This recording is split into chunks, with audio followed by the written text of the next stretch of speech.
बगिया के खिलल कली लागलू, तोहके देखी के चंदा शर्मा जाई हो।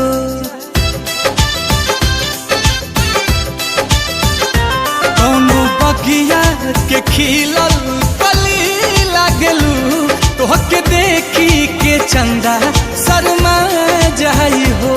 देखी के तोहके दिलावा बेकाबू भइल, रात के निंदिया दिनवा के चैना गइल, तुहरा सूरत पे भंवरा लुभा जाई हो।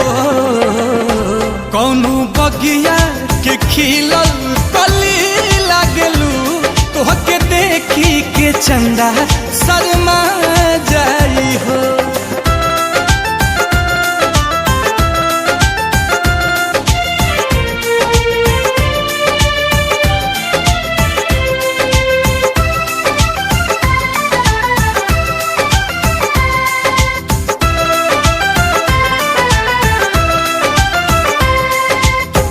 हंसेलू तो मुहावा से मोतिया झरेला, बहे पुरवहिया तक के सिया उड़ेला।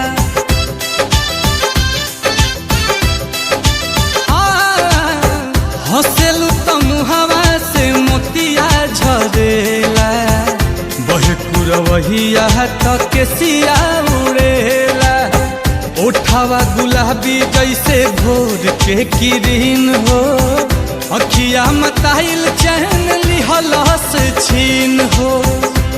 दिल धड़केला तहरे ही नहवे गोरी, बाकी मिलबू तो मनवा फूला जाई हो। कौनो बगिया के खिलल कली लागलू, तोहके देखी के चंदा शर्मा जाई हो।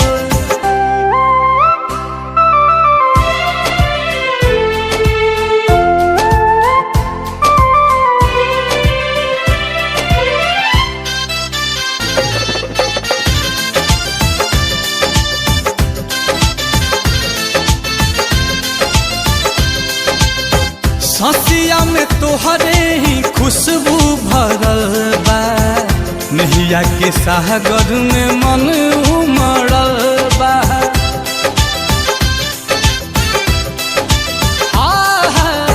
हंसिया में तोहरे ही खुशबू भरल बा, नैया के सागर में मन उमड़ल बा। प्रीति के बरखा में हमके नहवा दो, प्यास जिंदगिया के अब तू बुझा दो। हमरा देहिया में एक बेर तू सट जाए जान, सारा दुनिया के गम हम भुला जाई हो। कौनो बगिया के खिलल कली लागलू, तोहके देखी के चंदा